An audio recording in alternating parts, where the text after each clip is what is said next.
Are you thinking about a career in medical coding? In this video, I'm going to cover the top 5 things that beginners should know about medical coding.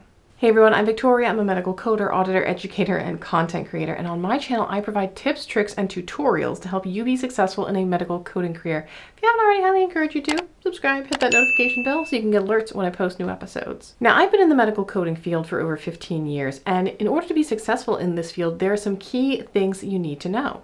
And if you're interested in learning more about medical coding and you want to get into a medical coding program, definitely check out my medical coding masterclass, which I have linked below. It's going to tell you all about Preppy, which is the gold star program for learning medical coding and preparing for certifications such as the CPC. The masterclass will give you the whole roadmap on everything you need to know, how you go from someone who has absolutely no experience in this field to being someone who is job ready as a medical coder in as little as 6 months. It takes away all the guesswork. It is really the program that I recommend because I know that they give my viewers the best support possible. Definitely check it out. The link is in the description.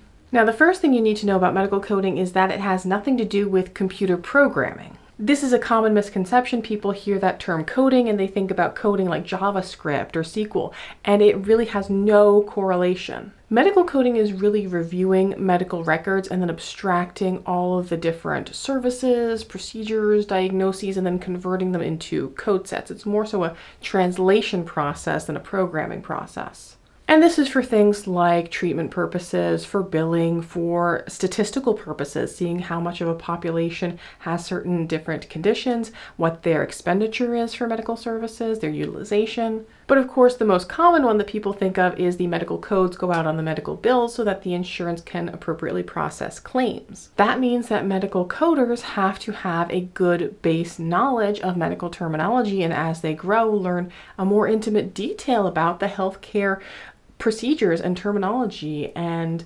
technology that we use so that they can be successful in their career. They can be accurate. They can make sure that we're not going to bill things incorrectly to insurance and wind up with patient denials and unhappy, stressed out patients. So while it doesn't have that programming aspect of it, you do have to use computers, and it really is a vital role in the healthcare industry. It does require a very unique skill set and knowledge base. Now, another thing you need to know about medical coding is it does not require you to have a formal college degree. A lot of people assume that they have to have at least an associate's degree to learn medical coding, and that's absolutely not true.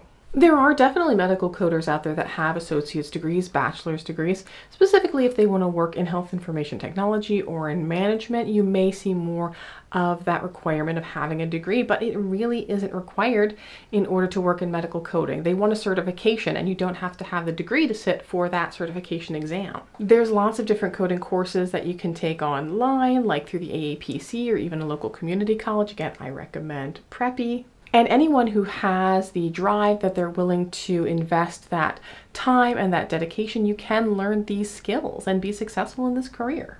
Now, in order to be a successful medical coder, you do have to start out with a good base knowledge of medical terminology. That doesn't mean you have to know how to draw blood from a patient. In fact, medical coding is not patient contact. It's all behind the scenes. As you grow in this field, you'll gain more knowledge. You'll have that experience of how certain procedures are performed, what different diagnoses match up with different medications. So if you're considering medical coding and think, oh, well, I don't have time for a 2-year degree, get that out of your head, because there's lots of great training options available that can train you in just a few months. Now, the third thing that you need to know is that yes, jobs are plentiful. If you go online, there's all of these jobs for medical coders. However, you have to have a job search strategy. So there's plenty of jobs in hospitals and medical offices with insurance companies, and yes, a lot of them are work from home, but just having that certification doesn't guarantee you an immediate position. I like to compare it to nursing. So if you go through like an LPN program, you're going to have to demonstrate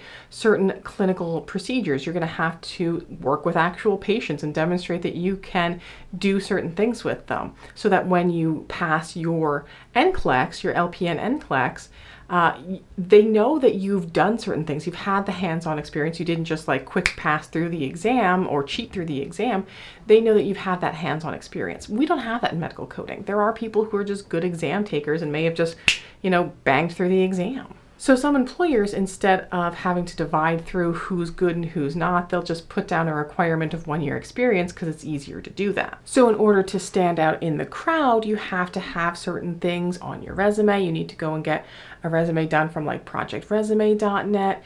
You need to network. You need to have a strategy of how you're going to find a job and know about those resources that are available to you, like the one certifying body, AAPC, has local chapters. You can go and meet and network with other coders and find out where they work, if they can get you in. You can connect with recruiters on LinkedIn, and actually I have a whole video about job search strategy, and I'll link that up here and in the description as well. So you really need to be particular about the things that you do to improve your chances of landing a medical coding job. Now, while you don't have to have clinical experience, you don't have to know how to take a blood pressure or give a patient a shot, you are an important part of the medical team, so you do need to speak the lingo.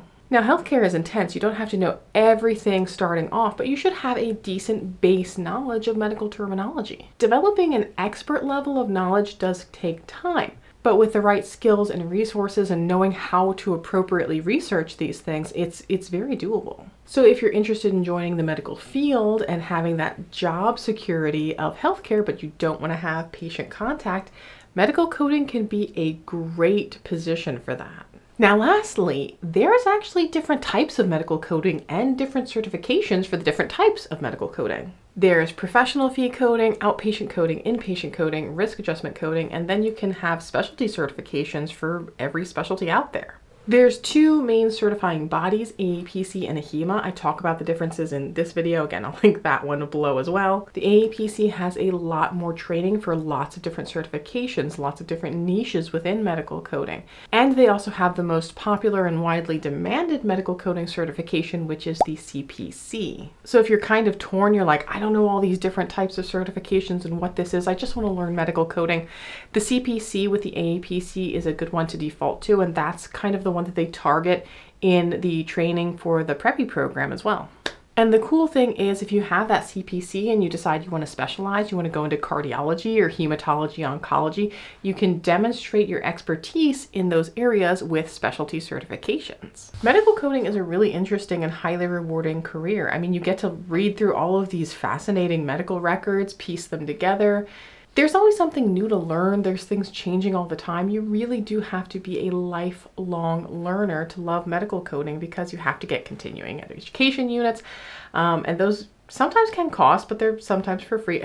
I'll drop some additional stuff below, or you could just check out the whole playlist that I have on starting out in medical coding. You can check out that whole playlist right here. And again, if you want to get into a course, I highly recommend you sign up for that masterclass. It's going to give you that whole roadmap on everything you need to know to go from I'm just interested in medical coding to, oh, now I'm job ready as a medical coder in just a few months. So thanks for watching. I will see you guys in the next video. And until then, just keep on coding on.